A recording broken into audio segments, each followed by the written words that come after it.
안녕하세요. 예측 애널리틱스 파이썬 실습 조교를 맡은 이지윤입니다. 오늘 파이썬 실습의 목표는 K-니어리스트 네이버 모델을 구축하는 것입니다. 먼저 첫 번째로 간단히 데이터 전처리를 수행을 할 거고, 두 번째로 KNN 모델을 구축을 할 예정인데요.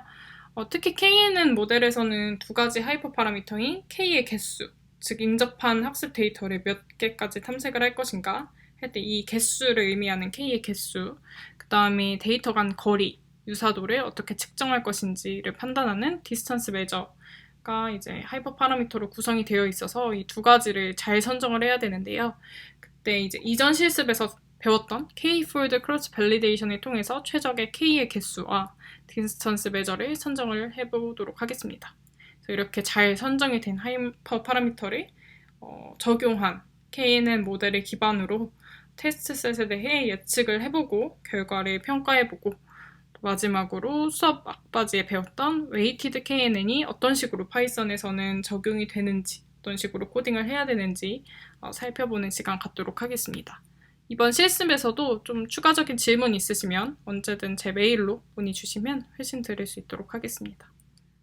그러면 실습 진행해 보도록 할게요. 먼저 모듈을 불러오도록 하겠습니다.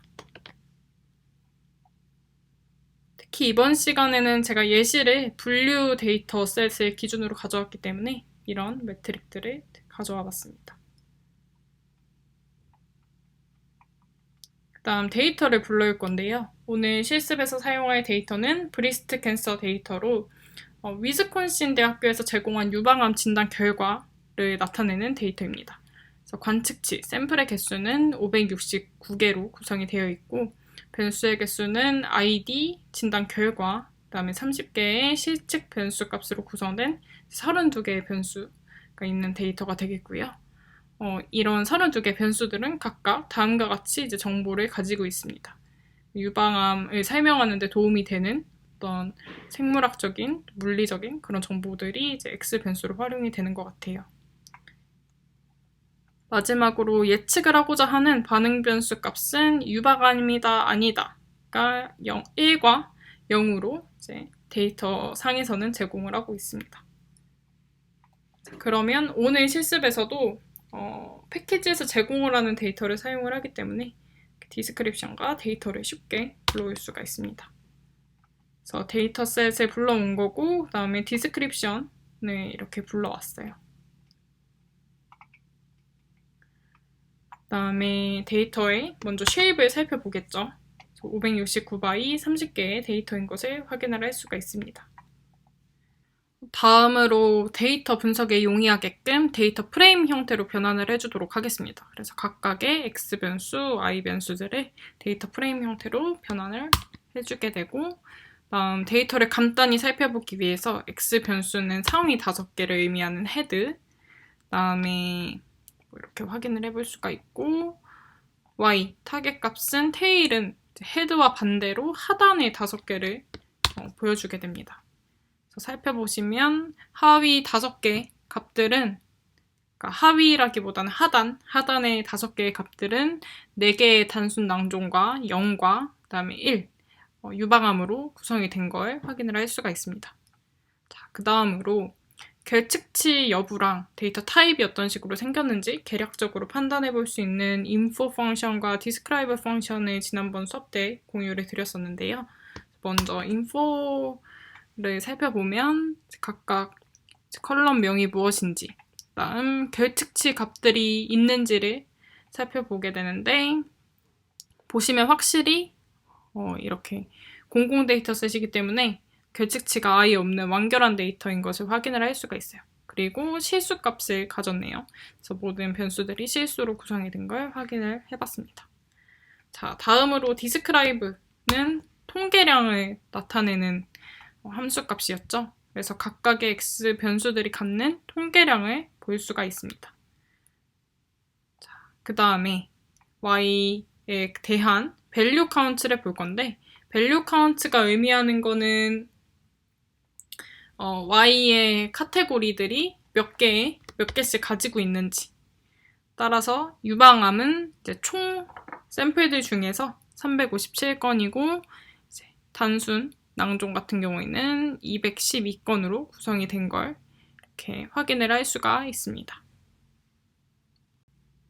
자, 이제 트레인 테스트 데이터를 분리해 보도록 하겠습니다.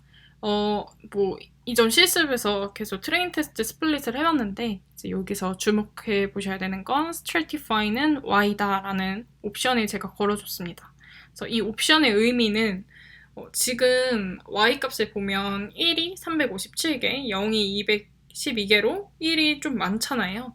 근데 이제 무작위로 7대3을 나눴을 때 예를 들면 트레인셋에 1이 굉장히 많아지고 극단적으로는 1만 있고 그 다음에 테스트셋은 0만 있고 이런 식으로 굉장히 임밸런스하게 스플릿이 될 수도 있기 때문에 해주는 보조 장치라고 생각을 해주시면 됩니다. 그래서 의미는 1대 0 원래 데이터가 갖고 있는 전체 Y 데이터의 이 1과 0에 대한 개수의 비율을 유지하면서 7대 3을 나눠주는 그런 옵션입니다. 그래서 이렇게 데이터의 Y 값이 어느 정도 차이가 있는 경우, 특히 임밸런스 데이터에서는 더더욱 stratify 조건을 걸어주게 됩니다. 그래서 나중에 이 Y 값에 대한 변수명이 바뀌었을 때 예를 들면 여기 타겟이라고 Y 값을 정의를 했다라고 하면 stratify는 타겟이다 라는 식으로 정의를 해주면 됩니다. 그래서 보통 이 Y의 카테고리의 비율에 맞추기 때문에 stratify는 Y로 두고 트레인과 테스트셋의 스플릿을 해보도록 하겠습니다. 그리고 X 변수는 아까 말씀드렸다시피 굉장히 완결한 데이터이기 때문에 간단히 정규화를 수행을 해보도록 할게요. 그래서 디멘전까지 확인을 해보면 트레인 셋에 대한 디멘전은 398바이 30, 테스트 셋의 디멘전은 171바이 30인 것을 확인할 수 있습니다.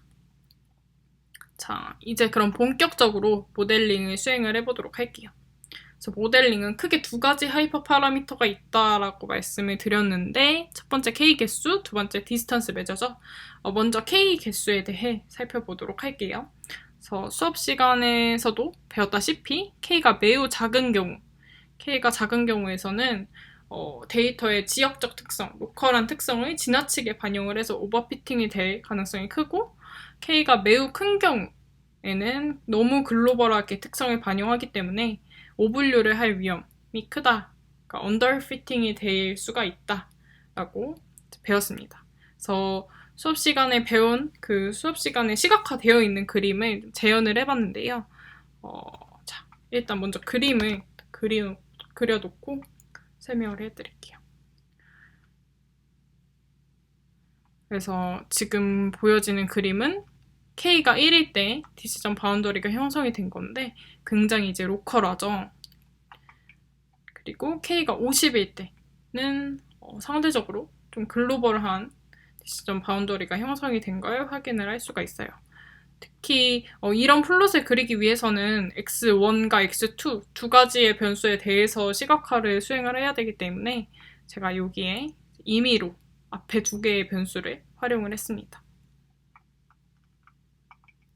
자, 그래서 이렇게 실제로 K가 커질수록 좀 글로벌하게 디시전 바운더리가 형성이 된다는 것을 시각적으로 확인을 해볼 수가 있었습니다. 다음으로 크로스 밸리데이션을 통해서 하이퍼 파라미터 K를 결정을 해보도록 할게요. 그래서 내가 탐색하고자 하는 K의 종류들을 리스트로 담아줘야 되는데요. 그래서 저는 탐색에 용이하기 위해 이런 식으로 제가 탐색하고자 하는 K 리스트를 정의를 했습니다. 조금 더 친절하게 보여드리면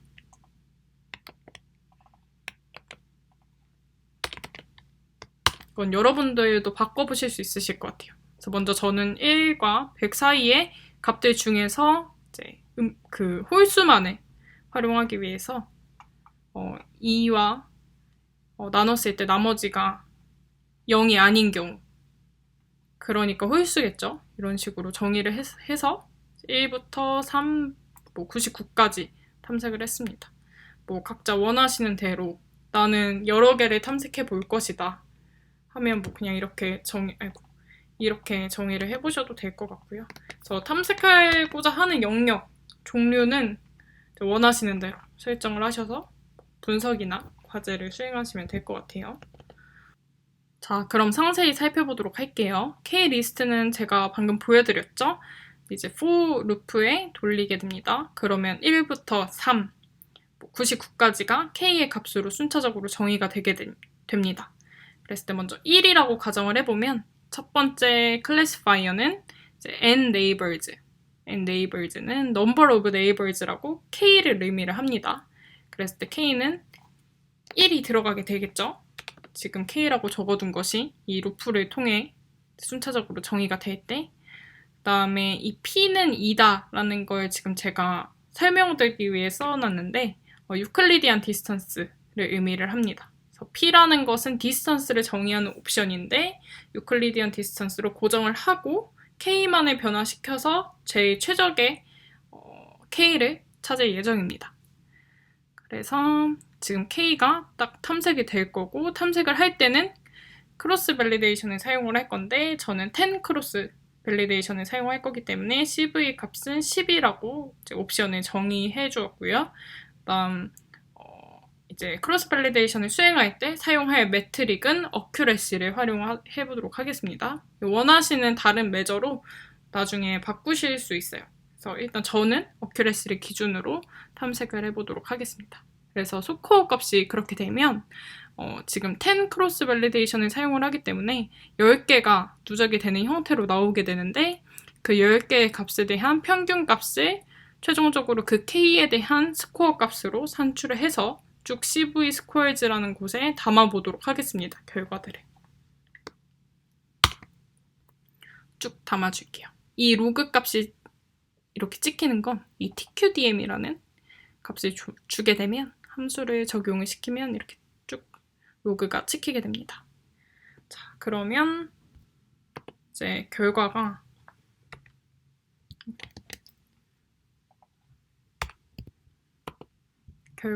어떤 식으로 이제 적재가 되게 되냐면 K의 개수만큼 딱 순차적으로 이렇게 어큐레시 값들이 쌓이게 되는 것을 확인을 할 수가 있어요. 자, 그러면 그 중에서 가장 높았던 어큐레시니까 가장 높았던 값을 만들어준 K 값이 베스트 K라고 할 수 있겠죠. 그래서 이제 가장 높았던 인덱스를 가져오게 됩니다. 그랬더니 5번째가 가장 좋았다라고 하네요. 그래서 실제로 시각화를 해보니까 5였을 때, K가 5였을 때가 가장 어큐레시가 좋은 것을 확인을 할 수가 있어요. 지금 그래프는 X축은 K의 개수, 그 다음에 Y축은 어큐레시 값이고 빨간색 점선은 가장 높았던, 어큐레시가 가장 높았던 K 값을 의미를 합니다. 5개였을 때 가장 좋은 K 값이라고 할 수가 있겠네요. 다음으로 디스턴스 타입, 디스턴스 메저를 결정을 해볼 건데요. 첫 번째로 유클리디안 디스턴스를 살펴보도록 하겠습니다. 유클리디안 디스턴스는 다음과 같이 정의가 되어 있습니다. 근데 사실 여기에서 제가 코딩을 어떤 식으로 해놨냐면 앞에서 K가 5라고 정의한 건 유클리디안 디스턴스에 대한 값이었죠. 하지만 맨하탄, 마할라노비스 각각의 이런 디스턴스 조건들마다 가장 좋았던 K가 다를 거예요. 그렇기 때문에 K의 탐색과 함께 병렬적으로 유클리디안 디스턴스 값들을 바꿔보도록 하겠습니다. 그래서 K를 동일하게 for를 시켜주고 그 다음에 P는 2, 이게 유클리디안 디스턴스를 의미를 했었죠. 그래서 P는 2로 고정을 하고 도출을 해보죠. 그 다음에 맨하탄 디스턴스는 다음과 같이 정의가 됩니다. 그 다음 코드상으로는 P는 1, 이 이제 맨하탄 디스턴스를 의미를 하기 때문에 P는 1로 바꿔주고 이제 동일하게 수행을 해보도록 하겠습니다.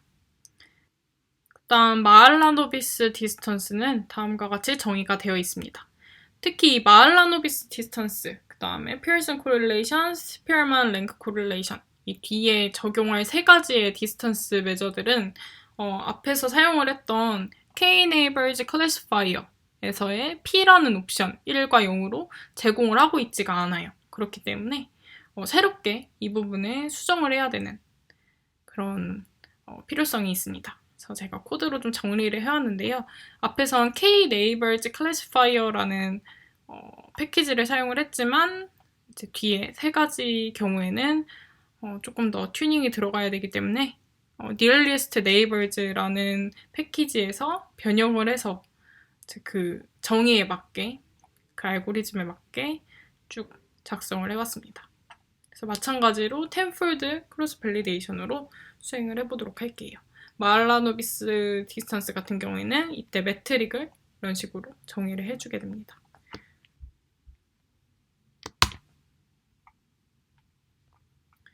그 다음 피어슨 코렐레이션 디스턴스는 이렇게 정의가 되어 있고요. 마찬가지로 이제 Nearest Neighbors에서 매트릭은 코렐레이션으로 정의를 해주게 되면 동일하게 사용을 할 수가 있습니다. 그 다음 스피어만 랭크 코렐레이션 같은 경우에도 이제 마찬가지로 적용을 하면 되는데 특히 스피어만 코렐레이션이라는 부분에 정의가 필요합니다. 이렇게 정의를 딱 스피어만 코렐레이션에 대해 해주고 이 부분을 이렇게 이 매트릭에 넣어주게 됩니다. 그래서 동일하게 적용을 해보도록 할게요. 스피어만 코렐레이션이 굉장히 좀 오래 걸려요. 그래서 제 PC로는 한 15분에서 20분 정도 걸리니까 각자 이제 돌려놓고 다른 일 하시면 될 것 같아요. 좀 돌려보도록 할게요. 지금 이렇게 다 돌린 결과를 가지고 왔는데요. 한 건당 대략 1분 정도가 소요가 돼서 총 53분이나 걸리게 되었네요. 그래서 여러분들 얼마나 걸리실지 모르겠는데 스피어만 코렐레이션 같은 경우에는 스피어만 랭크 코렐레이션 같은 경우에는 좀 시간이 오래 걸린다라는 점 숙지하시고 돌리시면 될 것 같아요. 그래서 자, 결과가 그럼 저희가 수업 시간에 배웠던 메저들에 대해서는 한 번씩 다 수행을 해봤고 이것들을 비교를 하기 위해서 시각화를 해보니까 다음과 같이 쭉 그려지는 것을 확인을 할 수가 있습니다. 전반적으로 유클리디안 디스턴스랑 맨하탄 디스턴스가 서로 약간 경쟁을 하면서 비슷하게 좋은 걸 확인을 할 수가 있고 그 다음으로 피어슨 코렐레이션, 스피어만 랭크 코렐레이션이 이제 약 80%부터 85% 사이 정도의 수치를 보이고 있고 그다음 마할라노비스 디스턴스를 사용했을 때는 K가 증가할 때 훅 떨어지는 걸 확인을 해볼 수가 있었어요. 가장 좋은 경우 또 이렇게 빗금을 쳐보니까 유클리디안 디스턴스 아까 5개일 때가 가장 좋았죠. 그 결과가 가장 이제 적합하다라고 확인을 해볼 수가 있었습니다. 자, 이렇게 저희가 가장 좋은 디스턴스인 유클리디안 이 해당 데이터에 대해서요. 유클리디안, 다음 가장 적합한 K의 개수인 5개가 선정이 되었어요. 2개의 하이퍼 파라미터가 선정이 되었으니까 테스트셋에 대해 성능을 확인을 해봐야겠죠. 그래서 number of neighbors가 5, 그 다음에 distance가 유클리디안은 아까 P는 2였으니까 이렇게 정의를 해서 모델을 정의를 하고 이번에는 X 테스트셋에 대해 예측까지 수행을 해보도록 하겠습니다. 이때 분류 모델이기 때문에 사용할 매트릭은 정확도, 민감도, 정밀도 세 가지를 사용을 해보도록 할게요. 그래서 수행을 해보니까 정확도는 98%, 민감도는 99%, 정밀도는 97%가 나오는 걸 확인을 해볼 수가 있었어요.